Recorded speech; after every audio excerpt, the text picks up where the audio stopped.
Ucrania no lo crean hasta que lo vean, pero algo bueno podría estar sucediendo. Ayer Marco Rubio elogiaba la enorme cantidad de progreso y decía que era la reunión más significativa con Ucrania. Mientras tanto, Rusia ha informado este lunes que no ha recibido ninguna información oficial sobre los resultados de las conversaciones de paz sobre Ucrania celebradas este domingo en Ginebra. Estados Unidos y Ucrania dijeron en un comunicado conjunto después de estas reuniones que habían elaborado un marco de paz refinado, aunque no ofrecieron detalles. Dmitry Peskov ha señalado que el Kremlin no discutiría los pormenores de ningún borrador de acuerdo a través de los medios. Dijo que no hay planes para una reunión esta semana entre negociadores rusos y estadounidenses. Pendientes de la situación en Ucrania, nosotros vamos allá con el análisis, vamos allá con los expertos. Hoy tenemos a José Luis Orella, profesor titular de Historia Contemporánea en la Universidad CEU San Pablo. ¿Qué tal, José Luis? Muy buenas tardes. Muy buenas, es un placer estar aquí con vosotros y también con Adrián y Emiliano. Pues tenemos precisamente a Adrián, presidente de ¿qué grupo? Adrián Celaya, ¿qué tal? Muy buenas tardes. Hola, ¿qué tal? Como siempre, encantado de estar con vosotros y con mis compañeros, claro. Y contamos con Emiliano García Coso, profesor de ICADE, de Derecho Internacional y Relaciones Internacionales. Emiliano, ¿qué tal? Muy buenas tardes. Buenas tardes, Sergio y compañeros. Bueno, pues encantados de teneros a los tres por aquí en un día, bueno, pues como os podéis imaginar, con muchísima actualidad, con muchísima geopolítica y un día que viene marcado por este plan de paz de Donald Trump. Emiliano, si te parece, empezamos con esto. Decía hoy Donald Trump, bueno, pues que hay que ser optimista, que podría haber buenas noticias, pero no termina de mojarse. Vemos que, bueno, Rusia tampoco termina de creerse mucho estas contrapropuestas. ¿Cómo ves la situación en torno a Ucrania y sobre todo esta fecha límite del jueves, este 27 de noviembre?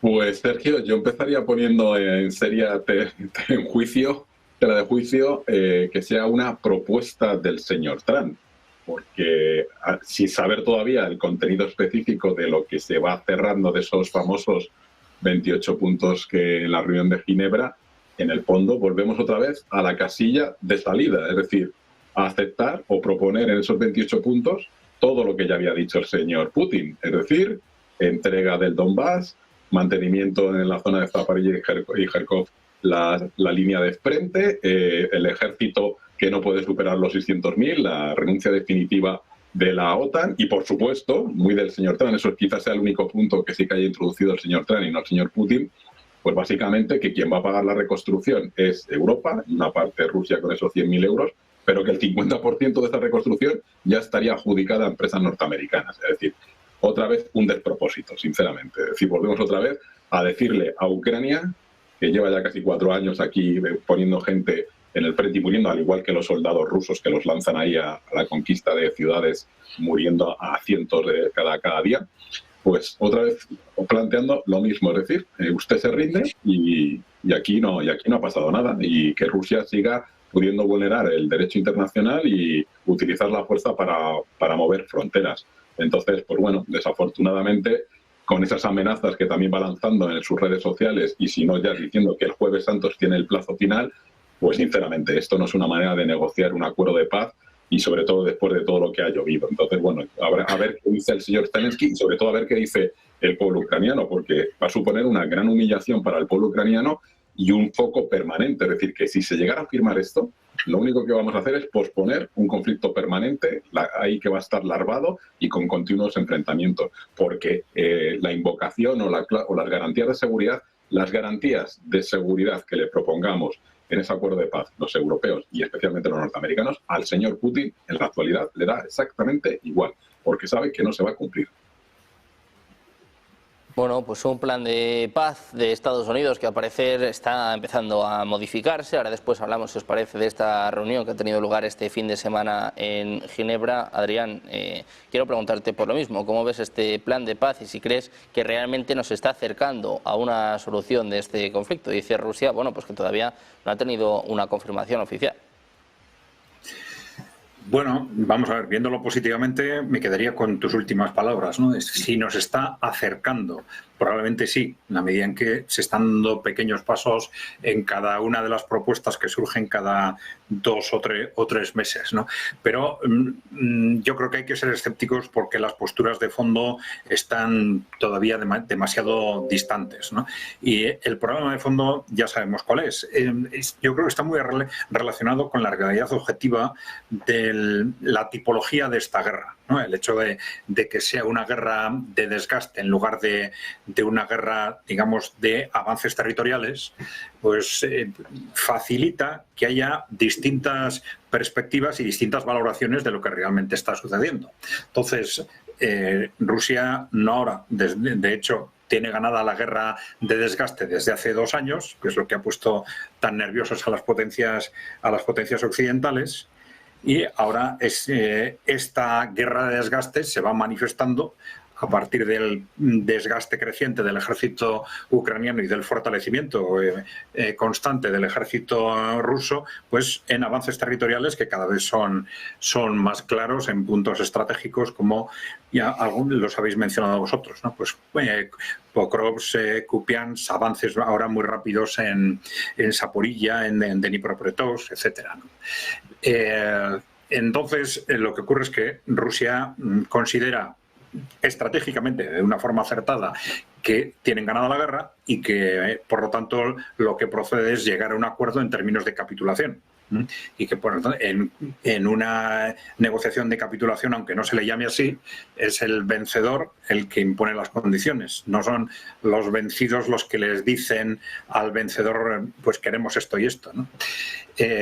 Y por el otro lado tenemos el posicionamiento sobre todo de las potencias europeas, que para las cuales la victoria de Rusia en Ucrania es intolerable, porque ven en peligro su propia estabilidad política y como consecuencia se agarran a los avances territoriales. Dicen, mientras los avances territoriales no sean mayores, nos negamos a reconocer que Rusia ha ganado la guerra y por lo tanto actuamos como si estuviera la guerra más o menos en una situación de empate y las dos partes se pusieran a negociar una salida, ¿no?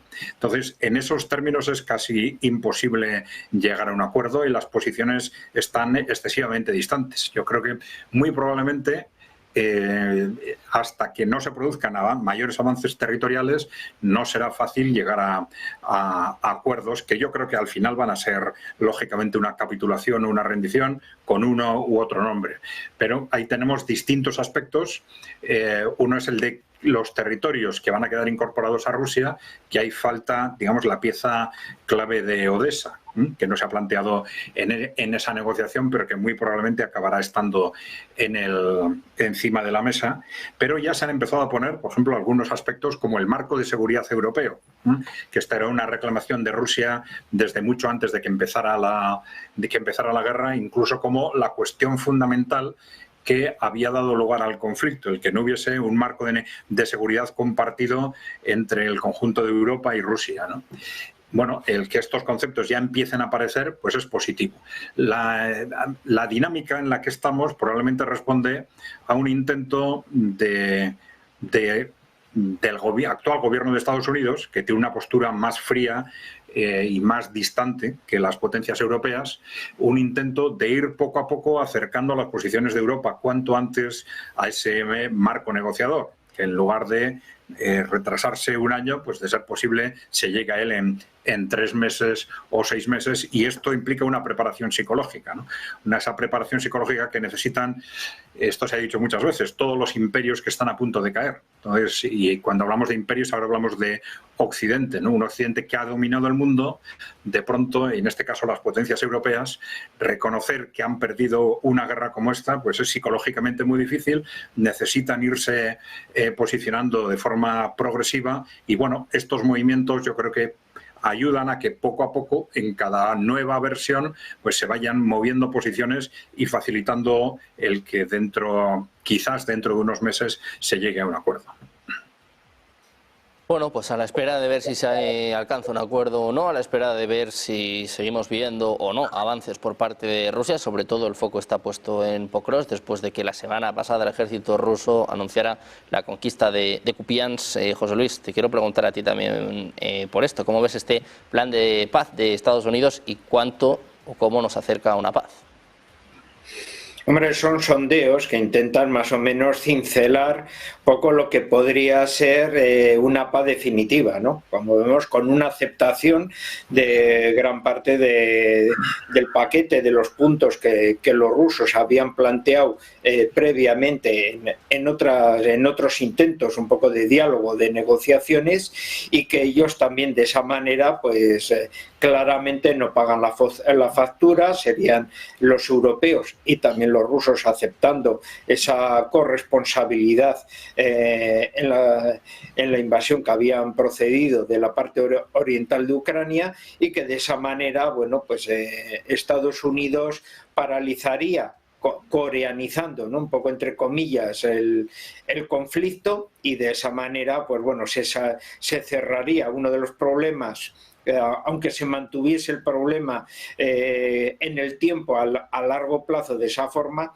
y ya se podría restablecer y esencialmente meter a Rusia otra vez en el ambiente económico, Estados Unidos en un papel todavía de una gran fortaleza, y los grandes perdedores, hombre, claramente la sociedad ucraniana, con un país que se transformaría en realidad en un protectorado de Estados Unidos, y unos europeos que claramente pues han perdido todo tipo de iniciativa, y con los primeros ministros que, como vemos, pues bueno, si hubiera elecciones en Francia, en Alemania o incluso en Gran Bretaña, bueno, pues perderían las elecciones esos primeros mandatarios, o sea, no tienen tampoco ni capacidad moral de poder decidir un poco esas opiniones políticas, ¿no?, un poco que se precede.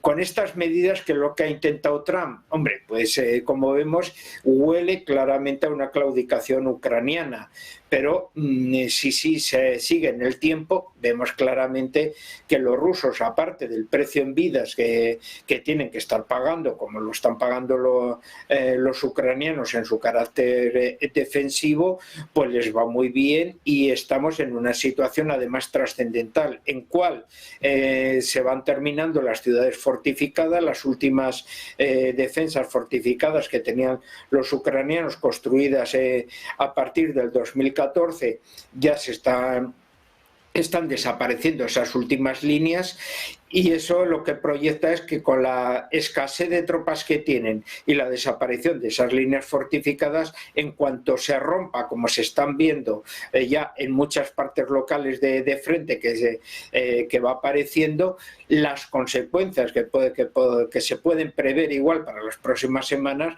puede ser una ruptura del frente y la introducción ya de las unidades rusas en profundidad. O sea, ese proceso que lo estamos viendo en Zaporozhye, de que cada vez más, todos los días, 3, 4 asentamientos están cayendo en manos de los rusos, se pueden ir acelerando en otros frentes, ¿no? Y por tanto, bueno, un proceso de pérdida de territorio que sería muy llamativo y sería una caída de la moral de los ucranianos. Trump, como bien sabemos previamente, aunque no se pueden predecir sus movimientos, porque lo hace de esa manera para que no se pueda predecir y tener un poco esa capacidad de reacción, pues siempre iba a intentar paralizar el conflicto para evitar por todos los medios un triunfo absoluto de las Fuerzas Armadas de Rusia, ¿no? Así que ahora estaríamos un poco en esos momentos en los cuales a Rusia no le conviene una negociación, porque todo le